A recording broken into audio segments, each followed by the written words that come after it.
This is the story of a man named Stanley. Stanley worked for a company in a big building where he was employee number 427. Employee number 427's job was simple. He sat at his desk in room 427 and he pushed buttons on a keyboard. Orders came to him through a monitor on his desk, telling him what buttons to push, how long to push them, and in what order. This is what employee 427 did every day of every month of every year. And although others might have considered it soul-rending, Stanley relished every moment that the orders came in, as though he had been made exactly for this job. And Stanley was happy. And then one day, something very peculiar happened. Something that would forever change Stanley. Something he would never quite forget. He had been at his desk for nearly an hour when he realized that not one single order had arrived on the monitor for him to follow. No one had showed up to give him instructions, call a meeting, or even say hi. Never in all his years at the company had this happened, this complete isolation. Something was very clearly wrong. Shocked, frozen solid, Stanley found himself unable to move for the longest time. But as he came to his wits and regained his senses, he got up from his desk and stepped out of his office.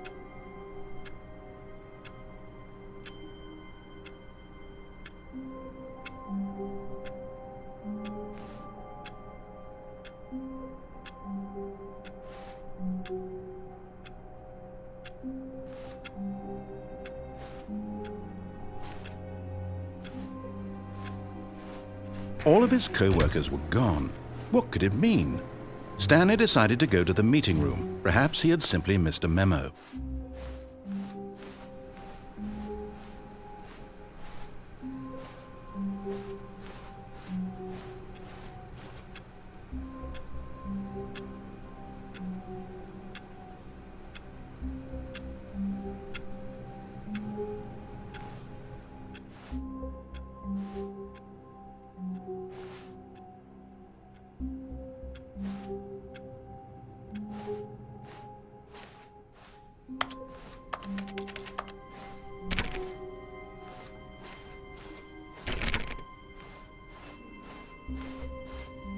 When Stanley came to a set of 2 open doors, he entered the door on his left.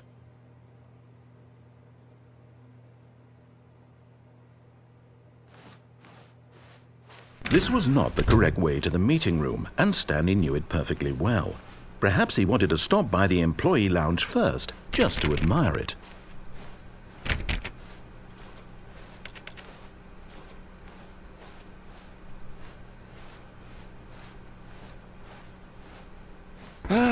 Yes, truly a room worth admiring. It had really been worth the detour after all, just to spend a few moments here in this immaculate, beautifully constructed room. Stanley simply stood here, drinking it all in.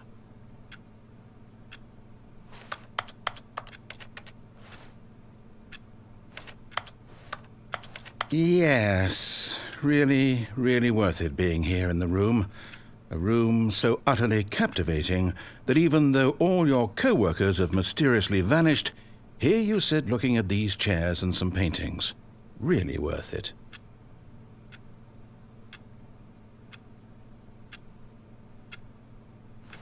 At this point, Stanley's obsession with this room bordered on creepy and reflected poorly on his overall personality.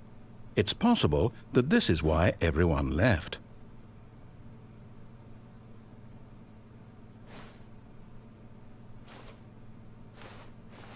Stanley sat around waiting for more dialogue, but when a long time had passed and there was no more, he decided that the game was trying to send him a message.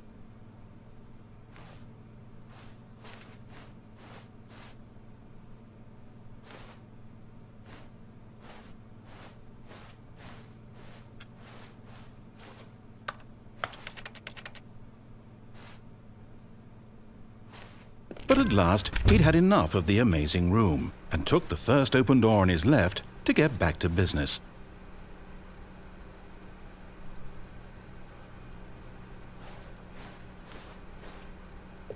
Stanley was so bad at following directions, it's incredible he wasn't fired years ago.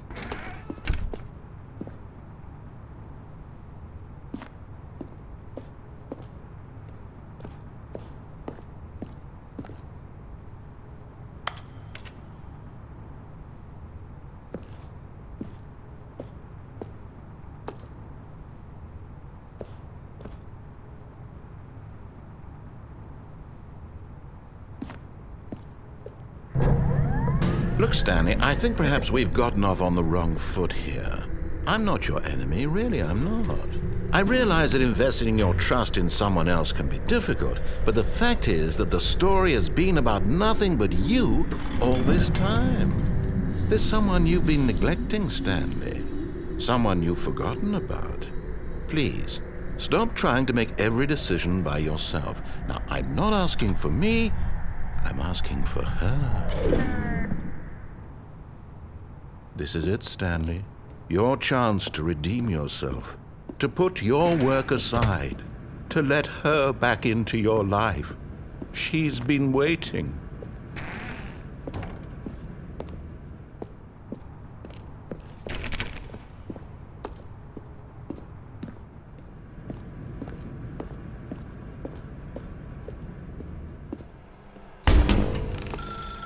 That's her, Stanley. You need to be the one to do this, to reach out to her. If you can truly place your faith in another, then pick up the phone.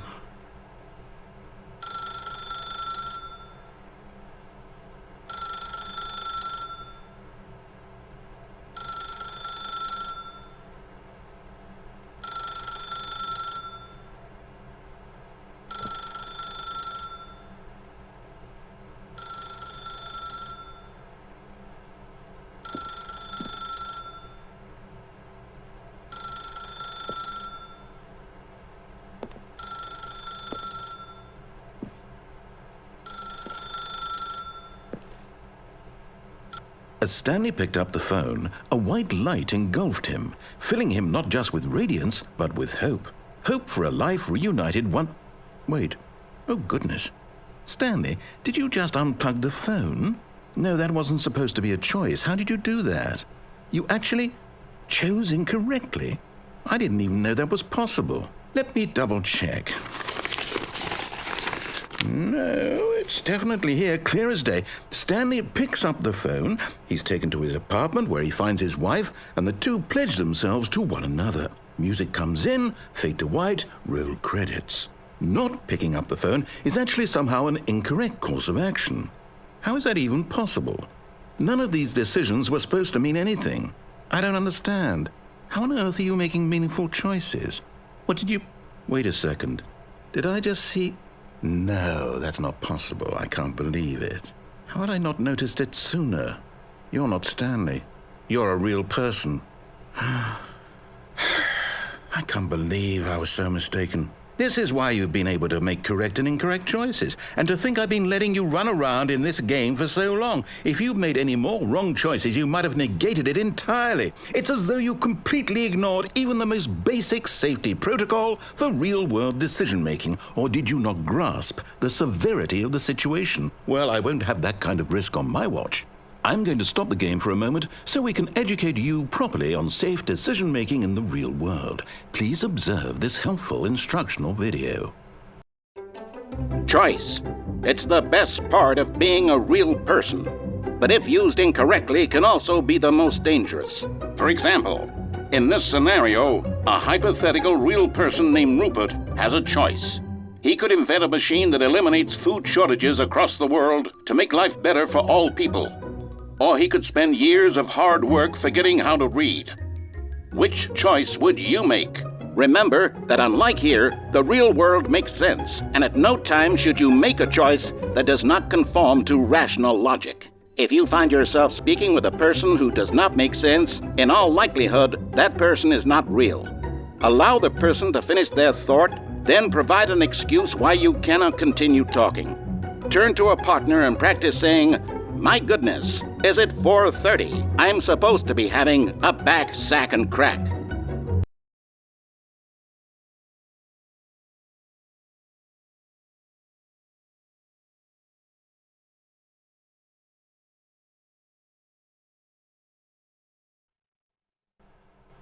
Excellent. Making choices on a regular basis is the best part to a healthy decision-making process. Most medical professionals recommend making at least 8 choices per day. Do you make more than 8? Less? And finally, if you begin to wonder if your choices are actually meaningful and whether you'll ever make a significant contribution to the world, just remember that in the vast infiniteness of space, your thoughts and problems are materially insignificant, and the feeling should subside. At this time, your instructor will guide you in an exercise to test and reinforce the material covered in this video. Welcome back. You may have noticed that this room has begun to deteriorate as a result of narrative contradiction. But not to worry. Now that you're properly informed on good decision-making, we're going to revisit a choice you made just a few minutes ago and see what the correct thing to do would have been. This way, please.